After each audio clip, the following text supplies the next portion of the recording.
It's been said that there are two types of people in this world. Those who, when they see a beautiful woman, think only of love, romance, marriage, and family. And then there are those who, when they see a beautiful woman, wonder what it would be like if she were dead. Just the morbid curiosity of how long would it take for her body to decompose. Would she look the same? Would the worms find her pretty? Okay, admittedly, the latter group is much smaller, but hey, we're everywhere.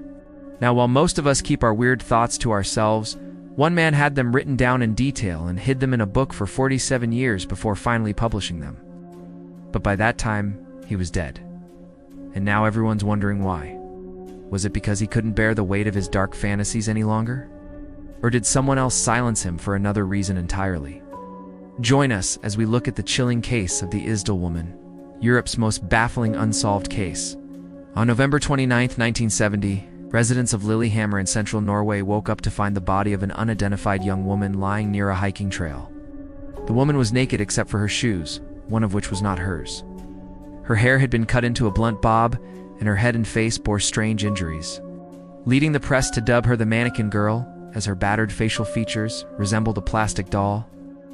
A few days later, it was determined that the girl had been strangled. But despite the brutal murder, no one came forward to identify her or even claim her body. So for days after the discovery of the body, she received a pauper's burial. She was only 20 years old. As far as the police were concerned, the case was closed, but not so for one man. Christian Frederick Beam was a librarian and sometime crime novelist who lived in a small cottage outside of town. He was fascinated by the mannequin girl case, and over the course of the next decade, he filled an entire notebook with details about what he thought could have happened to her. He wrote stories from the point of view of the murderer, detailing every aspect of the crime, but never published any of it. He kept his lurid imaginings locked away until 1986, when he was 73 years old. That year, he wrote to the local newspaper and asked that his story be published posthumously. When they agreed, he died happy in the knowledge that his darkest secrets were finally out in the open. Beam's story is sad, but ultimately rather typical of many others who share an interest in forensic science and criminal psychology. But there was a twist. As it turned out, the police had actually identified the victim. They hadn't been able to find any living relatives, but they had tracked down the girl's half-sister and told her about the identification. The half-sister's reaction was bizarre. She didn't seem surprised or shocked in the least. In fact, she showed very little emotion at all, appearing almost reptilian in her lack of feeling. She then went on to do something equally as weird. Despite being only 17 years old, she immediately tried to adopt the estate of the recently deceased person, trying to take control of their financial assets. Needless to say, the adoption was denied, and the girl went back to living under her own name, albeit still behaving erratically.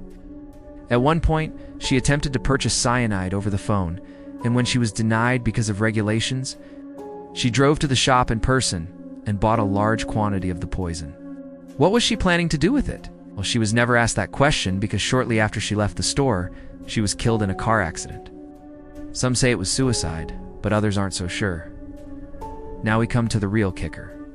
None of this should have been known to Christian Frederick Beam. How could he have possibly known the name of the victim or the fact that she had a half-sister? It seems like he must have been involved in the investigation, or perhaps even the crime itself. However, Beam had worked as a librarian for more than 30 years, and nothing in his personnel files or his private life suggested he had anything to do with the murder.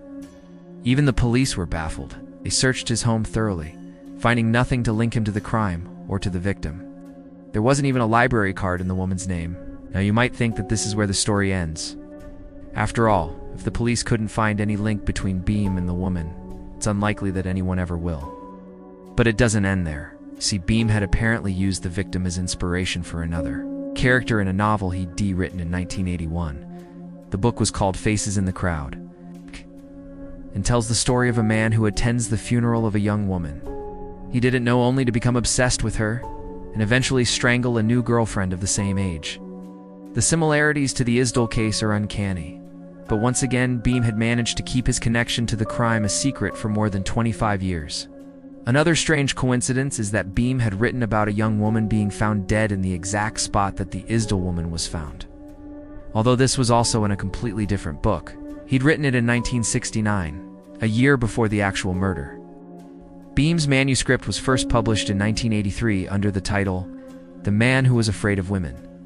But despite drawing attention to the unsolved Isdal case, it didn't actually help solve it. In fact, it might even have made things worse. When Beam's book was published, the media quickly picked up on the parallels between his story and the unsolved case.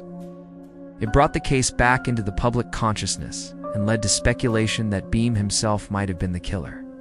The police decided to take a second look at the evidence and attempt to obtain a DNA sample from Beam to see if there were any matches. They believed that Beam had probably left some trace of his DNA on the victim's body at the crime scene, perhaps even in the form of sperm. Unfortunately, by the time the police got around to testing the evidence, it was too degraded to be of any use. Which is pretty disappointing if you consider that the case was only 2 years old when Beam published his story. But even without DNA evidence, there were plenty of other curious circumstances surrounding Beam that suggested he could have been the murderer. For instance, there were rumors that he had disappeared from the town a few days after the murder and stayed away for several months. We can't confirm if these rumors are true, since Beam's personnel records contain a few gaps during the relevant time period. But that's hardly surprising given that Beam had been employed by the town library since 1949, and personnel records were on exactly top priority at the time. But what we do know is that Beam didn't report the alleged disappearance to the police, which is odd behavior if he really was out of town at the time of the murder. Furthermore, Beam had a history of mental illness, having suffered a nervous breakdown in 1952, which is further evidenced by the fact that he was the subject of 2 psychiatric evaluations. During the first evaluation, doctors determined that Beam was depressed, but not psychotic, and in 1960, he was declared mentally healthy. Although the reports don't mention his breakdown in 1952, it's possible that this incident occurred before he started working at the library, making it less likely that this event would have been recorded in his personnel file. In the end, the police were unable to conclusively link Beam to the crime, and his estate was eventually inherited by a distant cousin. Now, while Beam's own story may never be solved, there have been plenty of theories offered by armchair detectives online. Some believe that Beam was indeed the killer, and that he wrote the books as some kind of twisted confession. Others believe that Beam somehow knew about the crime, perhaps because he was acquainted with one of the people involved, but that he didn't commit the murder himself. Either way, Beam's story is a fascinating example of how the human mind can become fixated on a single event, consuming all thoughts and preventing the sufferer from living a normal life.